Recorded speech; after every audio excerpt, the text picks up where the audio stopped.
The coffee was cold. Senior listener Orvin, from the Brett monitoring department, had been staring at it for 11 minutes, which was 9 minutes longer than a cup of cold coffee deserved. The station hummed around him as it always did, a low, institutional sound, like a machine that had forgotten why it was running but continued to do so out of habit, stubbornness, and nothing else. TTA-9 had registered nothing of interest for 62 years. This suited Orvin. Interesting was bad. Interesting meant work. Interesting meant forms and meetings with superiors who made him feel small, only to return with instructions that made him feel even smaller. He picked up the cold coffee, drank it, and grimaced. The passive array chimed. He ignored it for 3 seconds because the passive array chimed sometimes space debris, ghostly echoes of old transmissions reflecting off dark matter fields. The usual emptiness filling the usual emptiness of deep space. Normal. Expected. The array chimed again. Then every screen on the station lit up. Orvan set the coffee down. He approached the main console with that specific gait, the way a body moves when it already knows what is happening before the brain has time to catch up. He stood before the indicator, read it, and read it again. It wasn't a glitch. The signal was coming from inside the Lacuna.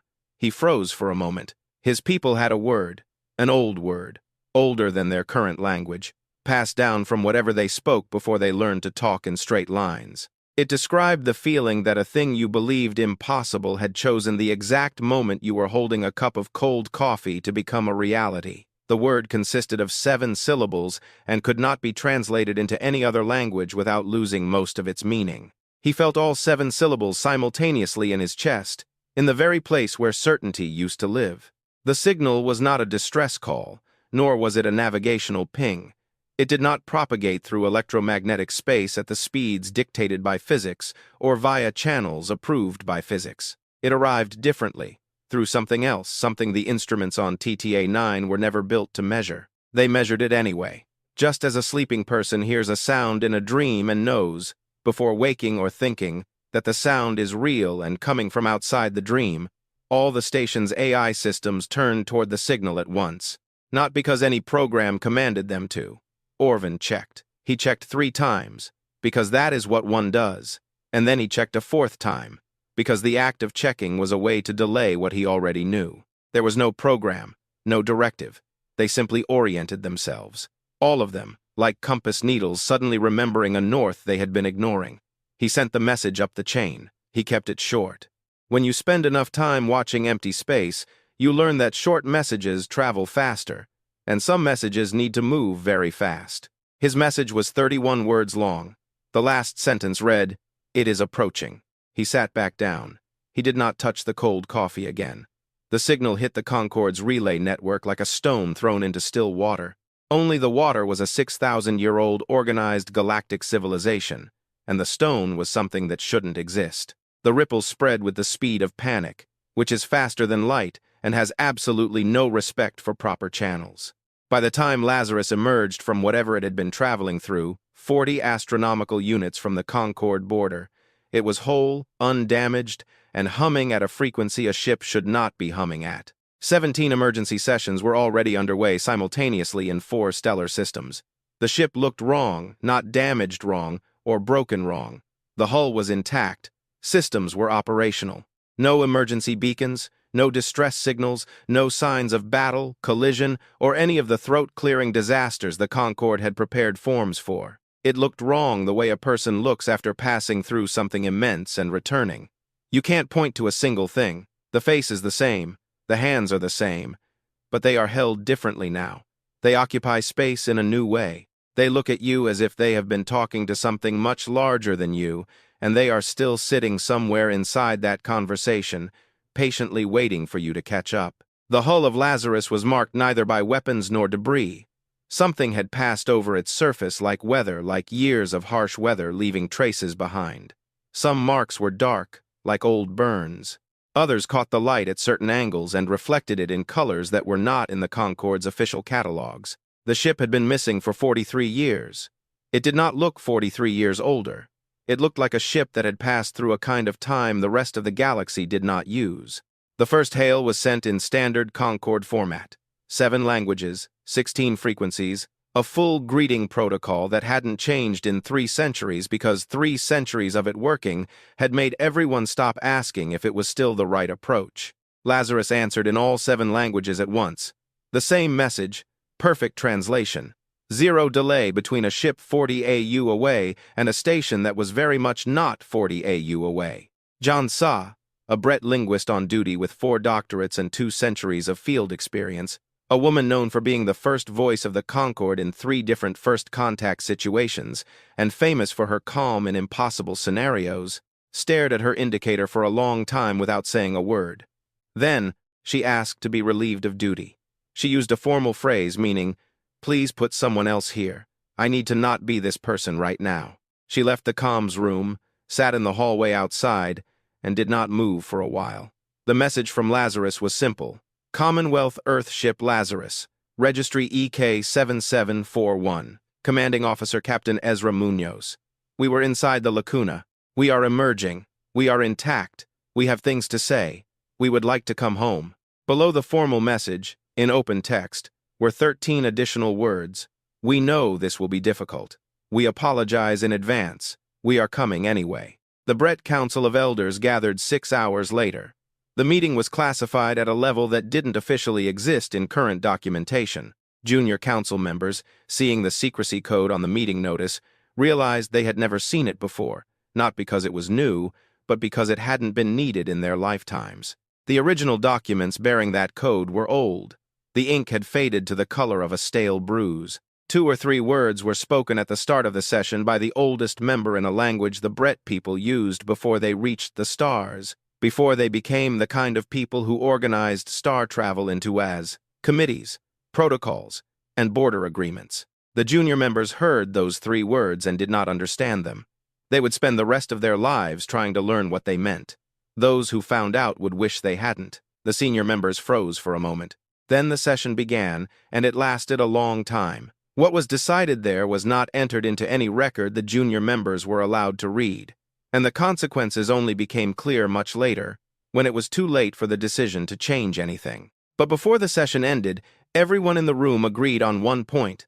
Lazarus had to be surrounded before it approached Concord space, not because it had done something harmful, but because of what it might do right. Ambassador Petra Vasquez received the news in a 17-word message with no explanation. This was standard procedure for classified events. Petra had been an ambassador for 30 years. She had learned to read a 17-word secret message the way others read long books, looking for what was omitted, what was compressed into small spaces intentionally, what was being kept back. What she found in the gaps between those 17 words made her freeze for a moment. Just a moment. Then she called for a transport.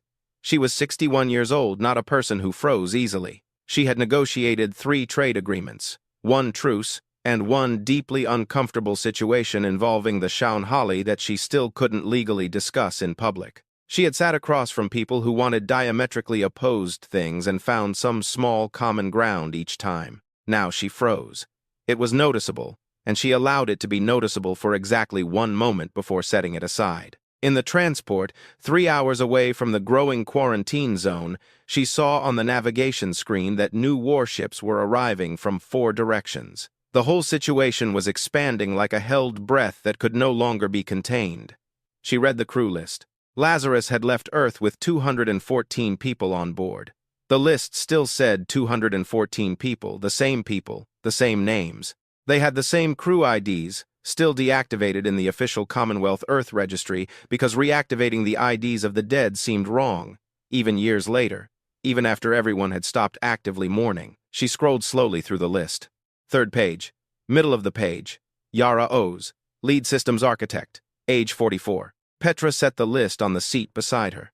She had been at the memorial service for Yara, 2nd row. She had held Yara's mother's hand during the reading of the names of the lost crew, one by one, in alphabetical order. She had been at the reception afterward. She had drunk bad wine and told people things she hoped helped, though she would never know for sure. She visited Yara's mother every year until the old woman died, partly because no one else wanted to, and partly because it was the only thing she could do. She had known Yara since they were both 22, in a seminar room smelling of chalk and old carpet, arguing about something neither could remember now. 9 years of friendship before Lazarus left. 43 years of missing her after. The list said 44 years old. Yara had been 31 when she left. 43 years had passed on this side of the Lacuna. 13 had passed on the other. Petra picked up the list and read the rest. What was listed under cargo, systems, and collected data was described in the flat, cautious language of an official inventory. Every line dry, technical, and precise rewrote, line by line, what she believed the universe would allow. For the remaining 2 hours of the journey, she sat very straight and very quiet, staring at nothing, thinking about the people already waiting in that quarantine zone, the elder races, the Bretts, the Shaunhali, and the Dorvettian hegemony, positioned closer to Lazarus than anyone else. The oldest civilizations in the Concord, those who had been in space longer than humanity had been recording history, had arrived first. They were positioned closest. They were not calm. Petra could tell just by their positioning a specific way their warships were aligned. Not in a standard quarantine formation, but in something more ancient. A pattern she had seen in historical archives that had a name in 3 dead languages, all roughly translating to, contain what we already know. Lazarus sent one more transmission before the military fleets completed their ring, not to the Concord, not to any official channel or relay network, but directly to Earth, bypassing every relay in between over a distance where a direct transmission without relay support should not have been possible. We found something. Tell the Council we will be polite. Tell Earth we are coming home. The message arrived on Earth at 3:40 Geneva time. By 4, it was on 40 separate broadcast channels in 190 languages, because 17 different people in 17 different places received it and made the same decision in the same second. The decision that some messages belong to everyone, not just those trying to manage them. Petra read it on her transport screen. The sender field showed Yara's crew ID, the same ID that had been marked inactive for 43 years. She looked at it for a long time, then she looked at the quarantine zone. All those warships, all that ancient, organized, terrified power directed at one battered human ship, like a fist that had been clenched for a long time and finally found something to grab. She thought about the first thing Yara did with a transmitter powerful enough to reach across the galaxy. Not "we are safe," not "we need help," not "please don't shoot," just "we are coming home." She thought about the elder races and the way they arrived at the quarantine zone and the specific expression on the faces of people who are not surprised, but who are recognizing something they were told would never happen, something they had never stopped believing might happen in a place they never showed anyone. Her transport docked. She stood up, straightened her jacket, and walked toward the room where the next 10 years would be decided by people who had already decided most of it before her arrival. They knew it was possible, she thought. I want to know what they didn't tell us. I will find out. She walked through the door. The quarantine zone, by any fair measure, was excessive. 1 human ship, 214 crew members. The Concord's reaction. 340 warships representing 6 species, 3 of which hadn't participated in joint military operations in a lifetime and weren't happy about it now. Petra counted them from the observation window of the Concord diplomatic station. She had been counting since she arrived, not because she needed the exact number, but because counting gave her something to do while she tried to process what that number meant. She already knew. She had known since her arrival. She just wanted to be sure. The Bretts had positioned their warships closest to Lazarus, 12 heavy-class ships in a formation older than their current military doctrine, older than most of their treaties. The Shaunhali were behind them, then the Dorvettian hegemony, then 3 younger races whose presence felt less like combat readiness and more like the instinct of small animals at a watering hole where something large was already drinking. All of it was aimed at 1 human ship. 1 human ship that sat there perfectly still, not reacting to the formation around it in any of the ways a ship surrounded by 340 warships would react. No defensive maneuvers, no communications, no locked weapons, no shields other than standard passives. It just sat there, humming. The hum wasn't audible at this distance, of course, but the instruments picked it up. All instruments in the quarantine zone picked it up without being asked, without being tuned to it. The hum registered as a frequency that matched no engine type in the catalog. It registered as a frequency that shouldn't exist in the physical range engines operate in. Lazarus's engines weren't even running. The hum was coming from somewhere else. Petra looked at the readings on her wrist display, then back at the ship. She decided she would think about the hum later, when she had room in her head for it. Right now, she had a meeting. The Concord inspection team boarded Lazarus at 9:02. 12 inspectors. A standard protocol team, the same one the Concord had used for anomalous boarding situations for 2 centuries. All experienced, all cleared for the highest security levels, all chosen specifically, as the mission briefing noted, for their ability to remain calm and professional in unusual circumstances. They returned 4 hours and 17 minutes later. Petra watched them come back through the airlock from the observation window. She watched their movements. She watched the team leader, Senior Inspector Dravza, a Shaun Holly with 200 years of field experience, a woman who had boarded vessels in 3 different conflict zones and filed her reports in the steady hand of someone who was never truly rattled. Dravza sat in the nearest seat and stared at the floor for a long time before speaking to her assistant. The report was filed 6 hours later. 3,000 words of precise, cautious, professional observation. Every system checked, every crew member assessed, every piece of equipment cataloged. One sentence at the end, after the formal summary, "I do not know what we are looking at." Dravza submitted her resignation the same day. 37 years of service, no explanation other than the standard language of early retirement. Her assistant, when questioned later by Concord security, said only that she looked normal in the transport back. Quiet, unruffled. She looked like a person, the assistant said, who had seen something very large and decided that everything she did after would be smaller, and she had made her peace with that. The inspection report was classified an hour after filing. The crew of Lazarus had met the boarding team like people who had been waiting for a long time, calmly, cooperatively, with a kind of patient warmth that the inspection team noted as unusual and difficult to describe. One inspector wrote, "It was how my grandmother looked at things, as if she already knew how they would turn out and wasn't worried. They were humans. All medical scans confirmed it. Human biology, human brain patterns, human physiological baselines within normal range. They ate the food provided. They answered questions directly. They didn't act like people who had gone through something horrific, or people hiding something terrible, or people under any known psychological influence. They acted like people who had been somewhere for a very long time and had thought very carefully about how to explain it to someone who had never been there." One crew member, a young man named Kali, listed as an environmental systems engineer, 29 when Lazarus left, now 38, offered Inspector Dravza tea during his evaluation. She accepted. They sat across from each other at a table while she asked him standard form questions. At one point, she asked him, "What is the Lacuna like?" He thought for a long time. "You know how it is when you've been inside something for a long time," he said, "and then you step outside, and for a few seconds everything is too bright and too open, and you don't know where to look?" She said she knew. "It's the opposite," he said. "You go in, and at first everything is too big and you don't know how to hold it. But then after a while, you learn, and when you come back out," he looked at his tea, "everything out here is very small. And I say that with total kindness. Everyone out here, it's just very, very small." She wrote that down. She read it to herself aloud in the transport on the way home. Then she resigned. One piece of equipment was removed from Lazarus for independent analysis. The crew described it as a compass. It was palm-sized, roughly circular, made of a material that initial analysis could not identify, not because the equipment failed, but because the material seemed to react to being observed, subtly changing its atomic structure every time a new instrument was pointed at it.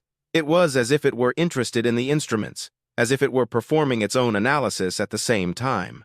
7 physicists from 4 species spent 72 hours with it.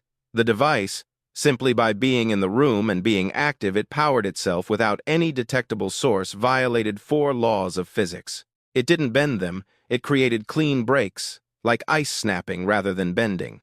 The laws continued to work everywhere else, just not within a specific radius of the compass. In the process of violating those 4 laws, the device also, passively, without being activated beyond its base state, produced a series of readings that, when mapped, solved 3 scientific problems that had been formerly unsolvable for centuries. Old problems. Problems that careers were built upon and ended by. Solved now, as a side effect of a compass lying on a laboratory table being watched.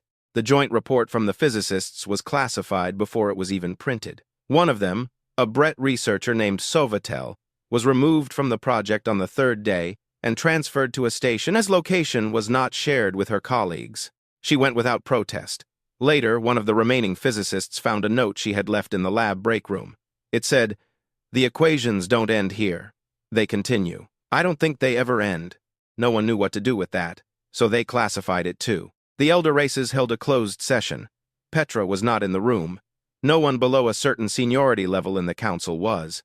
What she knew of the meeting came from the margins, from the guards outside who weren't told what they were guarding, from the way council members entered with the specific expressions of people about to discuss something they had discussed before, from the sounds leaking through a door built to be perfectly soundproof that almost was. She knew one thing that came out of the session because one person told her, a Dorvetian council member, older than she looked, a woman named Hessa who had been on the High Council longer than Petra had been alive, had voted against the initial containment proposal. She was removed from the session for its standard procedure, theoretically.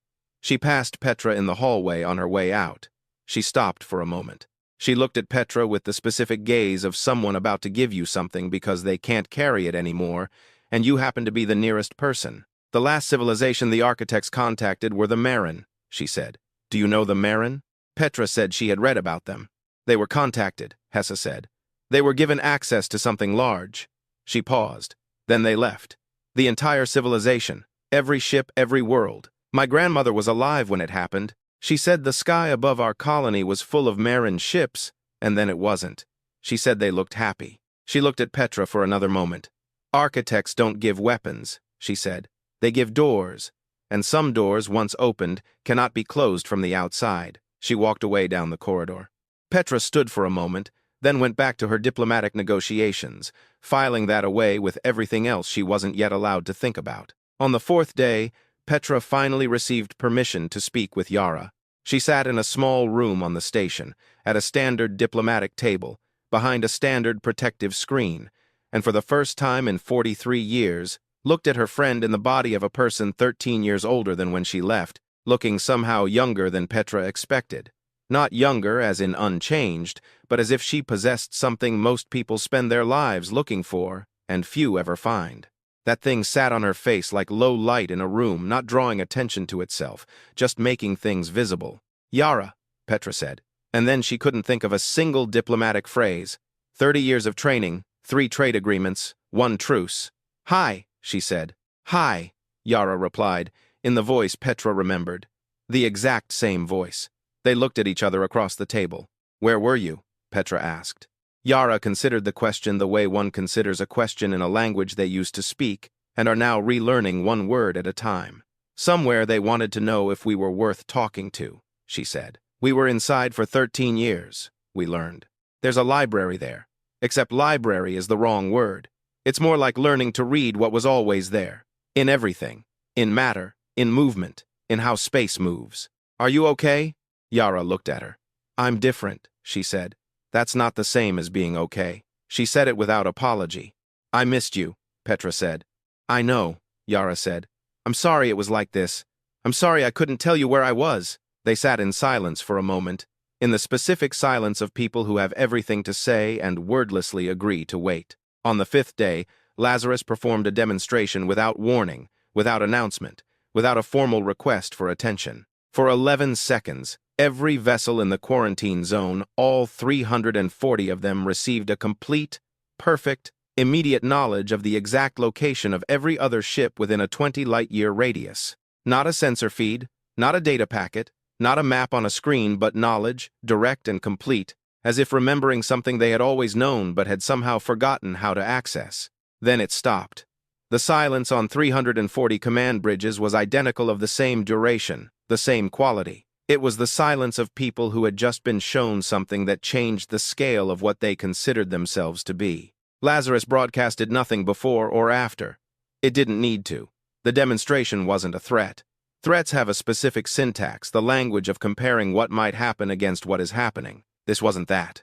This was a sentence, a patient, perfectly structured sentence spoken in a language every species in the quarantine zone understood without translation. Not because it was a learned language, but because it was a known one.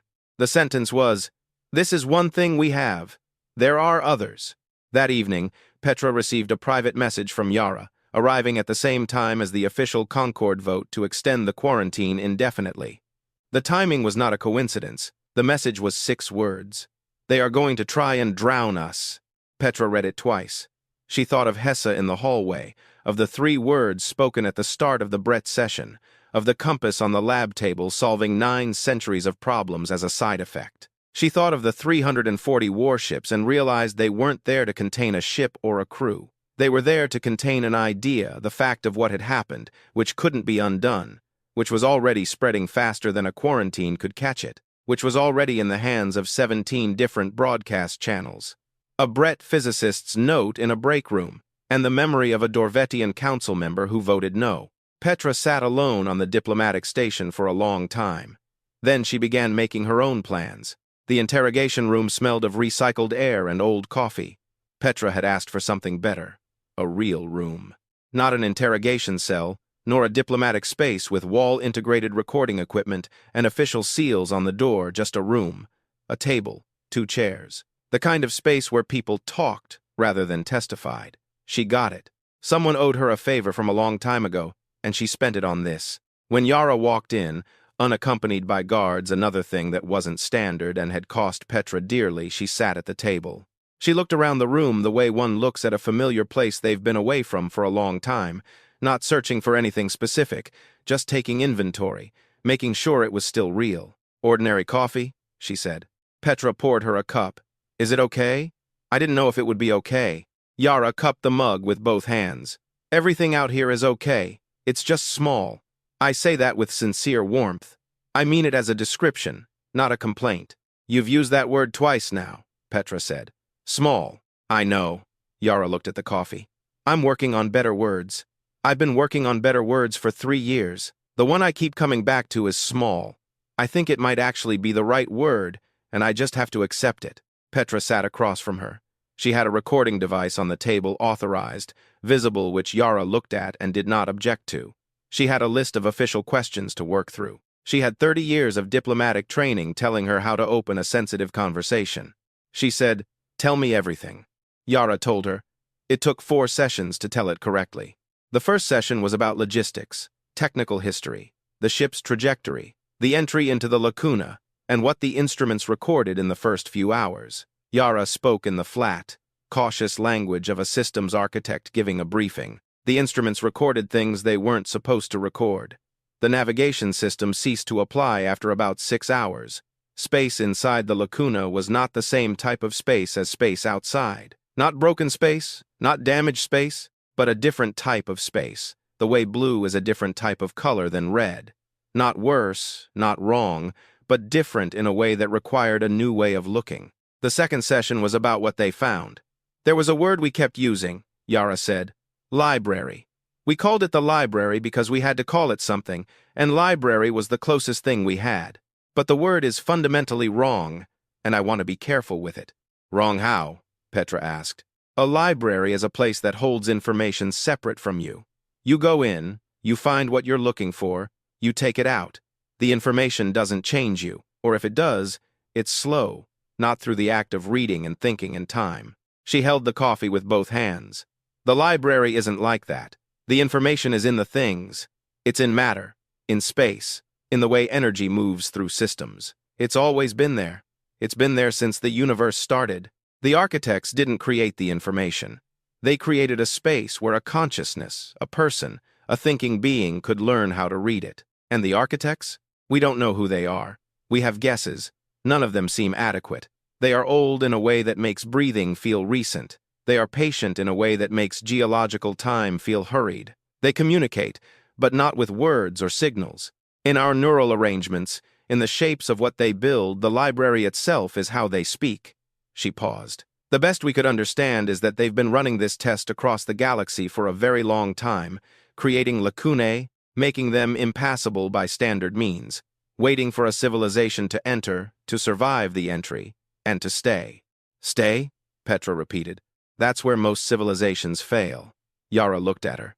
"You enter. The threshold pressure. The first few hours. It offers you everything at once. Everything. The whole library.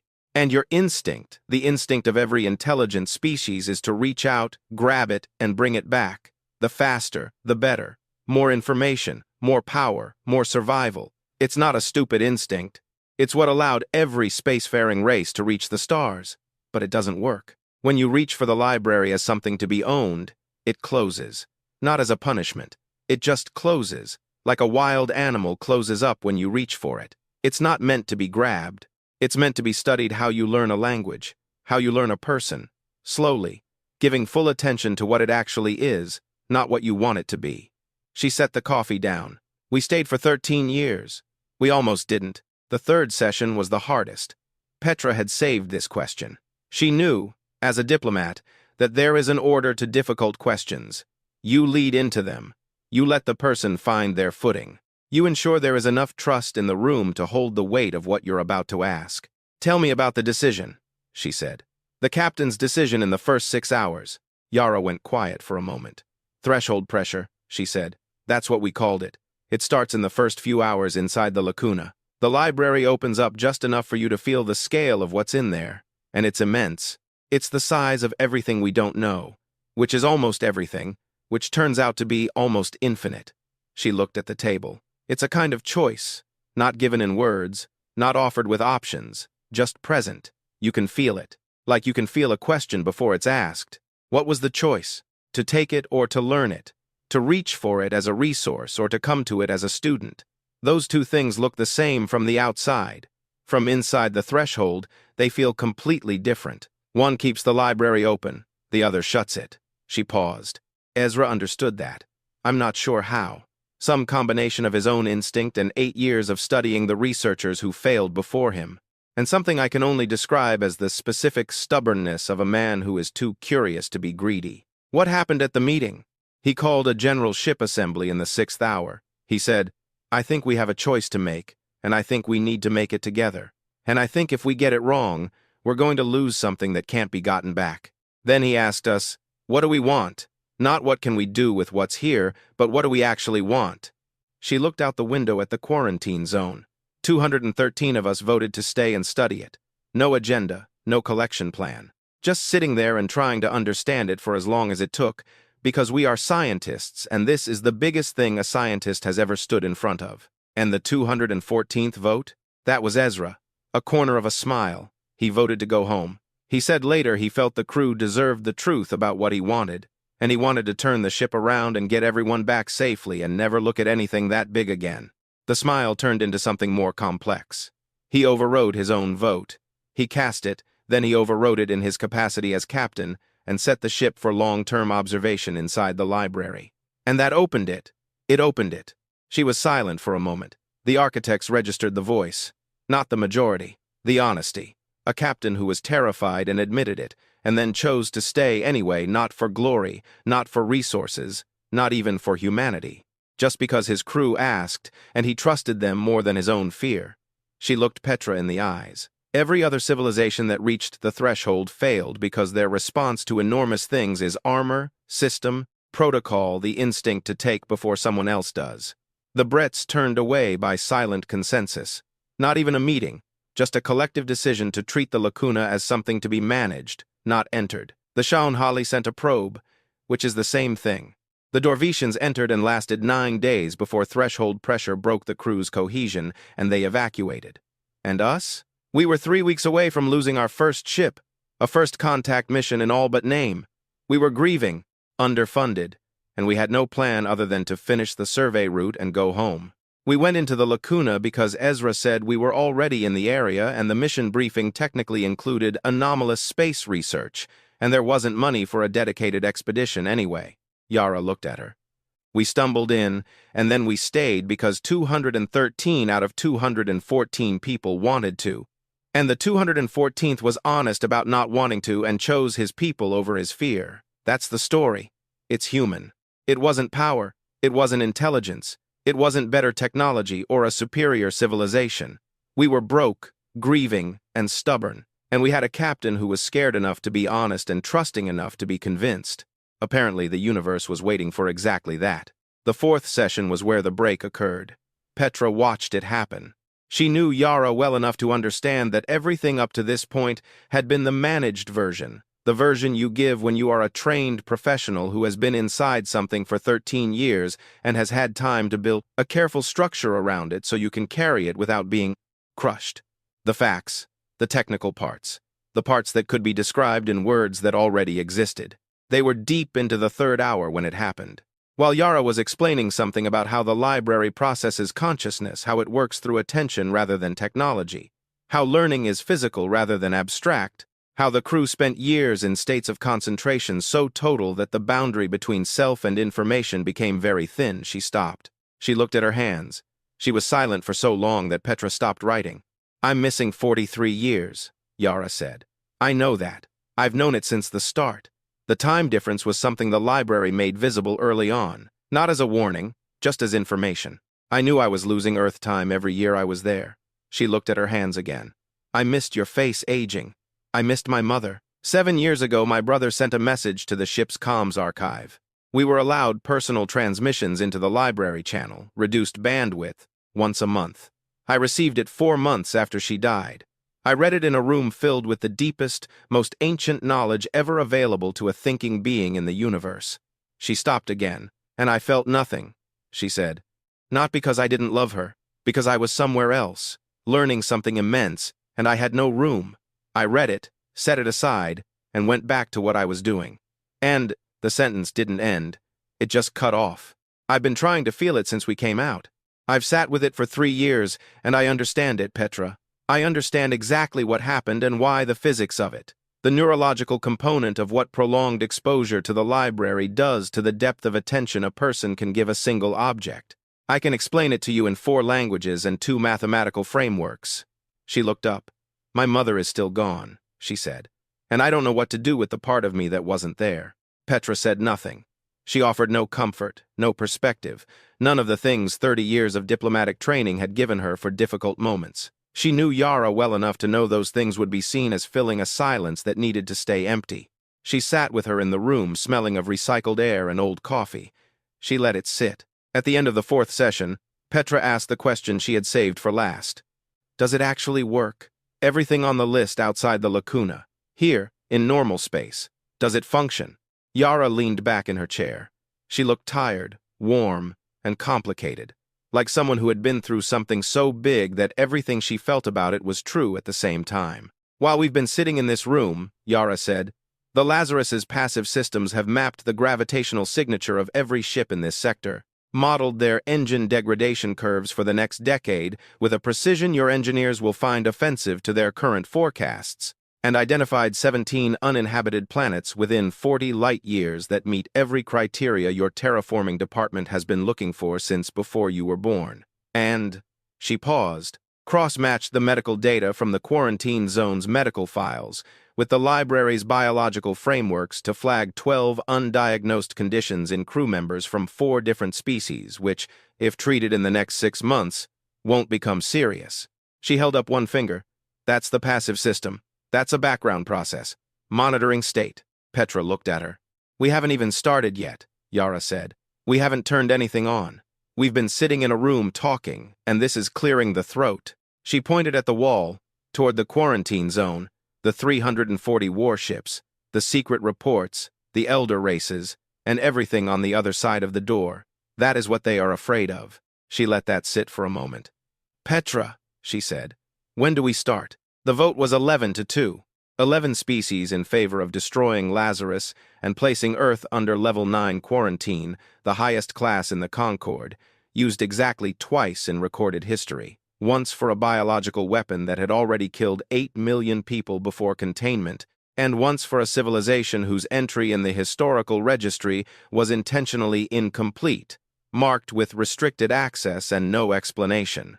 Petra received the result in writing, as was protocol for official Concord votes. She read it standing with her back to the room, looking through the observation window at the quarantine zone, because she didn't want her face seen for the first few seconds. Deep down, she had known it was coming. She had known it since the hallway conversation with Hessa, since the inspection report, since the compass that broke physics as a side effect. She hadn't misread the room. She hadn't been wrong. She turned around. The other Concord delegates in the room were looking at her with the expressions of people who know they are in a room where something important is happening and aren't sure what part they are playing. Some looked uncomfortable. A few younger ones looked like they wanted to say something but hadn't decided what. Petra looked at the voting result in her hand. "We," she thought. They've done this before. She picked up her transmitter. The argument for the vote was presented by the head of the Brett Council, a tall, formal official named Soranvel, whose people had been in space for 6,000 years, and who carried those 6,000 years the way some people carry fine family furniture with care, with pride, and with the quiet assumption that anything new was probably not as well made. Soranvel was not wrong. That was what made it difficult. The argument was coherent. Architect technology, freely distributed across the Concord, would dissolve the structures that had maintained 400 civilizations in something resembling peace for centuries. Resource monopolies, information asymmetries, differences in FTL access. These were the mechanisms by which powerful species maintained order, which was also inevitably the mechanism by which powerful species maintained power. The vacuum created by the collapse of existing hierarchies could be filled by something worse than the current arrangement. It was the argument of every institution that had ever suppressed a discovery. It was the argument of people who weren't lying about the danger, but who were also not mentioning the part where the danger was mostly a danger to them. Soranvel presented it well. He was the product of 6,000 years of civilizational experience. He knew how to speak the language of protection, how to make preservation look like generosity. Petra let him finish. Then she asked one question. When the Bretts reached the edge of the Lacuna, she said, 2,000 years ago, and you did reach it. Your deep space archives confirm the expedition. What did your council say about why you turned back? The silence in the room lasted 6 seconds. Soranvel looked at her across the table with the specific expression of a man who has received an answer he prepared for and is now deciding if the prepared answer is still the right one. The Lacuna was assessed as high risk, he said. The council determined that the potential benefit did not justify the risk. Did the council decide unanimously? Petra asked. In a single session? Without dissent? Another silence. Yes, he said. 6,000 years of spacefaring civilization, she said, and not one person objected to the decision to turn away from the greatest scientific discovery in history? And your species? She let that sit for a moment. I'm not accusing you of anything, she said. I just want to understand what unanimity looks like when everyone in the room already knows the answer before the question is asked. Soranvel did not answer. The vote proceeded. Hessa had voted no. She had been removed from the session on procedural grounds. The removal was technically correct. She had made a motion out of order, twice interrupted the session chair, and submitted a formal dissent that was 3 times the permitted length and included historical documents that hadn't been pre-approved for session use. She left the hall just as Petra was entering to get the result, and they were alone in the corridor for 40 seconds. Marin, Hessa said, do you remember what I told you? I remember. Look at what happened to the civilizations they traded with the ones who depended on Marin resources and Marin roots. She looked at Petra with eyes that were tired and very old. When the Marin left, those civilizations had to learn to do everything themselves. It was hard. It took generations. Some of them barely survived. She paused. Every single one of them became stronger because of it. The Concord has known this for 4,000 years and chose to present it as proof that the Marin's departure was a tragedy. She walked away. Petra stood in the corridor for a moment. Then she entered the room where the result was waiting. The plan had been forming since Yara's private message. 6 words, they are going to try and drown us. Petra read it and realized Yara wasn't asking for help. Yara wasn't the type to ask for help directly. She found it by trusting those she trusted and then making her moves. The message wasn't a plea. It was a permission. The list was the key. Not a weapon, not a technology, just information, freely given, already existing, that once known cannot be unknown, and once distributed cannot be pulled back. Petra had spent 3 days ensuring she had good copies. She had spent 2 more identifying the right distribution channels, not the official ones that could be shut down in minutes, but the informal ones. The deep network channels junior members of 50 species used to exchange information their governments preferred to manage, research-sharing networks. Open science boards that the elder races officially condemned and unofficially monitored without blocking, because blocking would draw attention to why they were being blocked. She had spent 1 more day ensuring the signal booster she needed was quietly installed on the diplomatic station's external relay by a communications engineer who owed Petra a favor from a decade ago and who never asked why the favor was being called in, which was the best kind of favor. She did it in the observation quarter at Marnham. because the observation quarter had the best line-of-sight comms link, and because it was a place that implied someone taking a walk, not someone running an operation. She did it 47 seconds after being handed the voting result, the time it took to turn away from the window, look at the room full of delegates watching her, and commit to the decision she had already made 3 days prior. The transmitter was small. The broadcast took 11 seconds. All the information on the list, every uninhabited planet, every engine forecast, every medical flag, every piece of data from the library produced by Lazarus's passive systems went out to every open channel she had prepared, every research network, every species, every world, and every inhabited system in the Concord simultaneously. 2 guards reached her on the 12th second. She let them take the transmitter. She looked at the guard on her left, a young Shaunhali who was doing his job with due seriousness, and said in a voice she kept perfectly steady, "You needed a planet killer to keep us from being important. Now you have to stop 6,000 civilizations from asking questions." She glanced at the transmitter in his hand. "Good luck with the paperwork." They took her to an interrogation room. She went without further comment. What happened next did not happen in one place. It happened in the council halls of the younger species, where 17 representatives simultaneously received the list data and within minutes began drafting requests for independent access to the library's information. It happened on 3 elder race worlds outside their governing councils, on the planets themselves, among the people who lived and worked there who went dark to council communications and started broadcasting their own direct messages to Earth. It happened on 6 command bridges of the military fleets, where fleet commanders read the list data that was now on every open channel, pondered it for a long time, and then filed formal refusals of fire orders individually, without coordinating with each other, because the orders now felt much less like security measures and much more like the kind of things history judged poorly.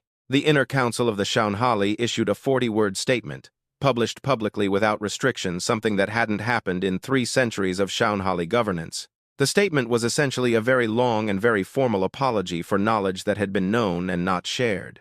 40 words was all they needed. The apology was insufficient in every language it was translated into. It was also sincere, and everyone who read it knew it was sincere. And that caused a specific type of complex feeling in the people who had been waiting for it. Relief mixed with the specific frustration of an apology that arrives too late and is meant. 3 Concord committees dissolved mid-session. 1 governing body sent a formal request to re-establish contact with Lazarus on new terms. 2 species announced they were leaving the Concord to deal directly with Earth regarding library access. 6 months later, both returned, one because trade routes became genuinely inconvenient, but they returned differently, as members who had made a choice, not members who simply stayed. The Concord didn't collapse, but it bent so far it left marks. Petra was in the interrogation room when Lazarus moved. She couldn't see it from there. She heard it in the sounds from the corridor outside, the sudden activity, the shift in the noise the station made as people began moving fast. She heard it in the quality of the silence that followed the silence of 340 command bridges making the same decision at once. She heard Yara's broadcast through the interrogation room speaker because someone on the station had turned the volume up. Yara's voice was calm, the specific calm of a person who had spent 13 years learning to be in the presence of things much larger than herself without losing her balance. The calm of a person who knows the scale of what she is carrying and has decided to carry it anyway. "We aren't asking for permission," she said across all channels simultaneously. "We aren't making demands or setting ultimatums. We are going home, Earth, Geneva. We'd like to take the long route, because we'd like to see it from space one more time before we dock." A pause that did its job. Anyone who wants to follow us and talk is welcome. Anyone who wants to shoot at us is welcome to try. We prefer the first option. We're okay with either. Silence. Then a sound felt more than heard through the station's hull, Lazarus's engines coming to power. No one fired. Petra sat in the interrogation room and listened to no one firing, and she felt something that was not quite pride, and not quite grief, and not quite relief, something in between them all, in the space where complex things live when they are too big to fit into one name. She thought of Hessa in the corridor. She thought of the Marin, who were given a door and went through it and didn't come back. She thought of what Yara said in the interrogation room. "We stayed because 213 people wanted to, and the 214th was honest about not wanting to and chose his people over his fear." The guard outside the interrogation room door opened it 20 minutes later. It was the same young Shaunhali guard from the corridor. He looked like a man who had done a lot of thinking in the last 20 minutes. "Ambassador Vasquez," he said, "formal authorization is being processed. You are technically still under restriction pending review." "I know," she said. "Lazarus is underway to Commonwealth Earth space." "Only," he said. 17 council members have requested to accompany a diplomatic delegation." "I know that too." He paused. He looked at her the way young people look at older ones who have just done something that cannot be undone and seem very calm about it. "Was it worth it?" he asked. Petra stood up, straightened her jacket, and thought of Yara's hands cupped around a coffee mug in the interrogation room, of the compass breaking physics as a passive side effect, of the captain who voted to go home and then overrode his own vote. "Ask me in about 40 years, she said. She walked out the door. Geneva was full. Not in the usual sense, Geneva was often full. It was the seat of the Commonwealth Earth Council, a city built around the fact of people arriving from many places to argue about things together. It had learned over centuries to handle crowds the way old rivers handle water, by finding the shape that fits around them. It was full in a different sense, the sense where you walk out of a building and you can feel, without seeing all of it, that there are more people outside than the space usually holds. The feeling that the air has a different weight because of the number of people breathing it. The feeling that something is happening, and everyone within a certain radius knows it at a level below thought, in the place where mammals keep the knowledge that the world has changed. Lazarus entered the atmosphere at 14:40 local time. Someone in the European Space Agency, a junior comms officer named De Lakshmanan, 26 years old, 2 months into his job, and who would spend the rest of his life answering questions about this decision, routed the sonic signature of the atmospheric re-entry to every open broadcast channel on Earth. Not for any operational reason, but because he had grown up reading about Lazarus, because his middle school had a memorial plaque with the names of the lost crew, and he had walked past it every day for 4 years, and because he had a feeling that some moments are meant to be heard. The sound of Lazarus cutting through the atmosphere was broadcasted simultaneously in 190 languages through screens, speakers, open windows, and cheap radios in places where screens were expensive. Half the Earth went outside. You can't see a ship from the ground at that altitude, but you go outside anyway because it's a moment where you need to be oriented toward the sky, where looking up feels like an action, even when there's nothing to see. Where the sky is the right direction to look when what you thought was lost comes back. Captain Ezra Munoz was 74 when Lazarus docked. He had been 31 when they left. The library had done something to the crew regarding time that physicists were still arguing about. The leading theory 3 years later was that the library's substrate functioned at a different temporal rate than standard space, and prolonged exposure created a kind of borrowed time. Though borrowed implied a debt no one had yet presented, and the word bothered everyone. The practical result was that Munoz had aged 43 years by Earth time, but only 13 by the library's clock. He went in a young man, he came out an old one. It didn't seem to bother him. He was the last to leave the ship, because he had been the first to enter 43 years ago, and he had a sense of symbolic order. He walked down the ramp in the Geneva dock with the careful posture of an older man who is not going to show you where the age has settled. He shook hands with the director of the Commonwealth Earth, and he looked around at the dock and the people in it, with the expression of a man who had imagined this moment for 13 years and found the reality was simultaneously smaller and larger than the imagination, in all the ways real things always are. He made one public statement. His comms team had prepared talking points. He read them, then set them aside. "People keep asking me what the architects want us to do with what they gave us," he told the room of journalists, council members, and diplomats. "I've been asked that 47 times in the last 3 weeks. I counted." He looked at them. "The architects didn't give us instructions. They gave us tools and trusted us to figure out what they were for, which is either a vote of confidence or the most polite way of saying no longer our problem in the history of the universe." He thought for a moment. Probably both. He looked at his hands, an old man's hands, the same hands that had cast the vote to go home and then overrode it. "We are scientists," he said. "We figure things out. That's the point. That's always been the point." Then he went home. He had a sister in Marseille. He had never met her grandchildren. He took the train. The technology did not stay in a vault. Petra had seen to that before the official authorization arrived, which came 6 weeks after the vote, phrased with the specific care of institutions that want to punish someone while maintaining plausible deniability. She accepted it, filed the paperwork, and paid a fine that wasn't technically a fine but was functionally indistinguishable from one. The engine failure projection saved 31 lives in the first month. Not dramatically, not with the fanfare of a prevented crisis, but quietly because someone ran the Lazarus projection on a Concord cargo transport that was 2 weeks away from a cascading failure. The failure didn't happen. The 23 people on board went home on schedule, and most of them never knew how close it had been. The terraforming data was shared with 40 species within 6 weeks. The first settlement permits were filed within 3 months. The 12 undiagnosed medical conditions flagged by the passive systems were treated. 11 were fully resolved. One required ongoing management but was not fatal, unlike its untreated course. 3 diseases, different species, different biologies, with no visible link in existing medical literature, were solved by cross-matching the library's biological frameworks with Concord medical databases in a way that no civilization could have achieved alone. The diseases weren't dramatic, they were debilitating. The ones that shortened lives by years, the ones that ended them suddenly, the ones people were told were just part of their biology. They could be changed. The researchers who published the results were from 7 different species and had never collaborated before. The paper was downloaded more times in its first week than any paper in Concord science history. The comments section was unusual, where standard scientific comments are professional and technical. This one was full of people saying, "My father has this, my child has this. Is it not too late? Can you help?" The researchers answered every message personally. It took them a long time. They didn't complain.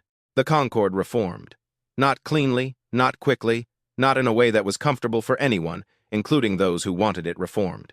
Governance moves in the direction of the pressure applied to it, but it moves like a large ship slowly, with a lot of resistance, making sounds that suggest it might break apart and then not breaking, eventually reaching a new course, while everyone on board argues about whether it's the right one. 7 species threatened to leave.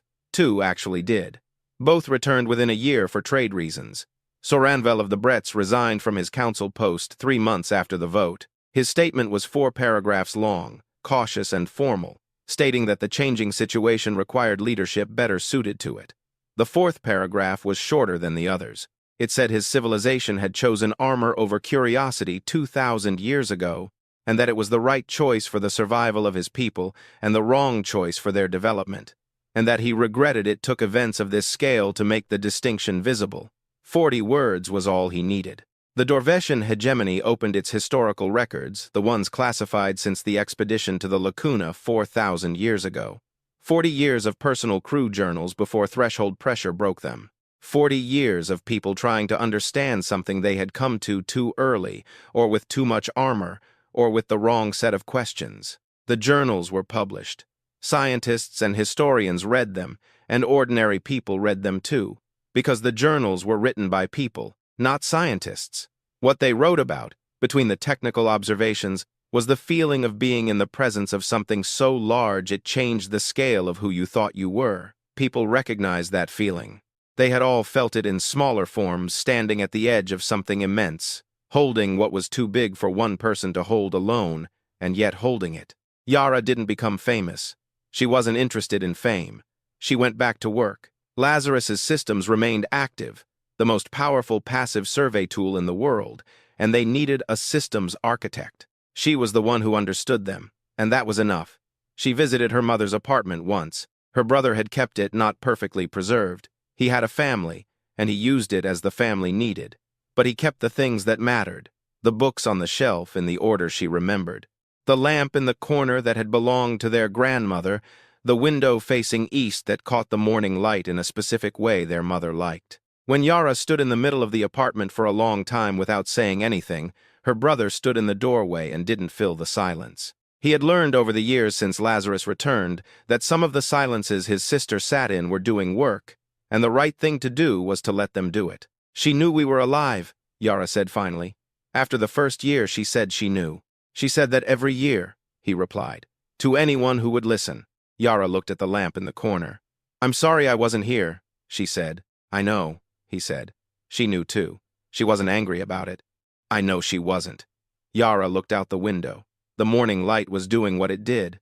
That almost makes it harder. She visited her every week after that. Petra submitted her resignation as ambassador 14 months after the vote. The official reason was the pending formal sanction. The real reason was that she had spent 30 years in rooms where the goal was consensus, and she was tired of consensus as a goal. Consensus was a process it was useful for building. She had spent a year watching the building. The new Concord frameworks, the open science agreements, the interspecies medical initiatives, the terraforming consortium. She had done the work of building them with her usual precision.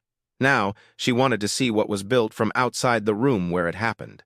The first month of her retirement was spent reading everything she hadn't had time for.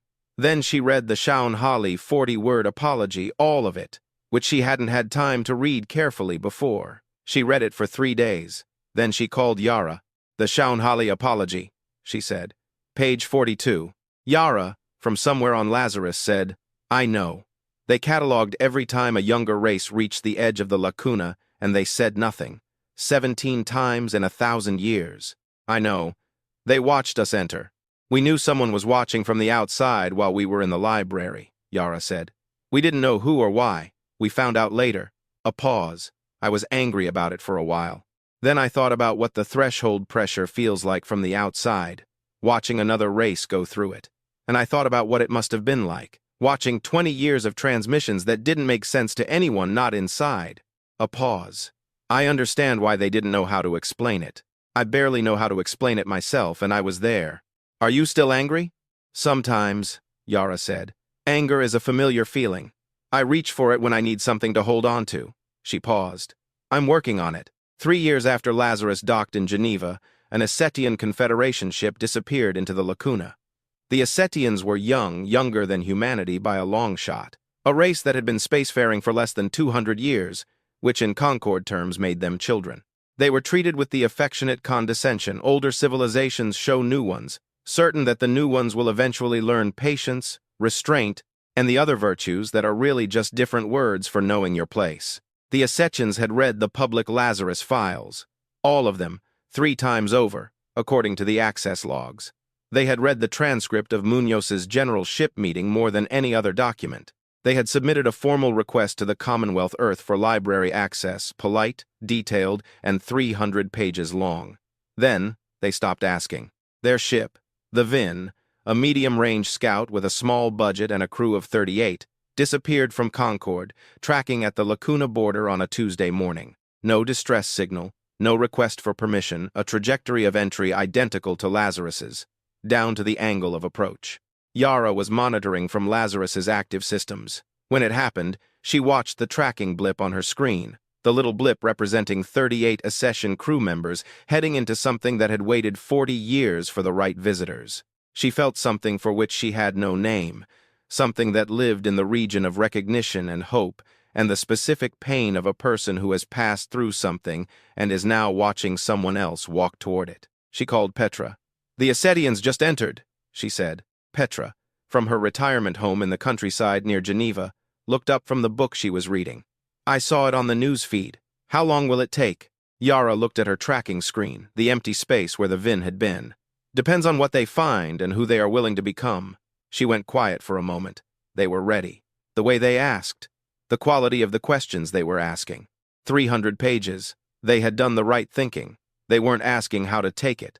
They were asking how to study it. "They're Ossetians," Petra said. "They've always been underestimated. Most things worth paying attention to are." Yara looked out the viewport at the ordinary stars, the ones containing ordinary space, the space where physics behaved and you always knew which way home was. Then further out, where the Lacuna sat dark, still, and full of everything the universe had been waiting for the right listener to read. "There are more rooms in the library," she said. "There always were. We didn't get to all of them. We barely made it past the ground floor." She looked at the empty space on her screen. 38 of them, on a medium-range budget, with what they could put together. Petra was silent for a moment. Like us. Yara let the silence sit. "I hope they have a captain who knows when to override his own decision." "Maybe they won't need to," Petra said. "Maybe they learned it from the files." Yara thought about that. about what it means to pass something on not as an instruction or an order, but as the kind of story that sits in a person long enough to change their idea of what is possible. About what a species does when it has a door, when it has seen another species go through and return different, yet whole. Maybe, she said. Outside, the Lacuna sat where it had always sat, not empty, never empty. Waiting in the sense that things that have already decided on an answer wait, sitting with the question until the right people come to ask it. The VIN was already inside. There were 38 new students in the library, and somewhere in the deep structure of things, in the part of the universe that watched, waited, and had been running its long, patient test for 40 years, hundreds of civilizations, and one small, stubborn, broken, grieving species that was too curious to turn back and too trusting to be stopped by fear somewhere in all that, something that could not be named in any existing language registered the new arrivals and did what it had always done. It opened the next room,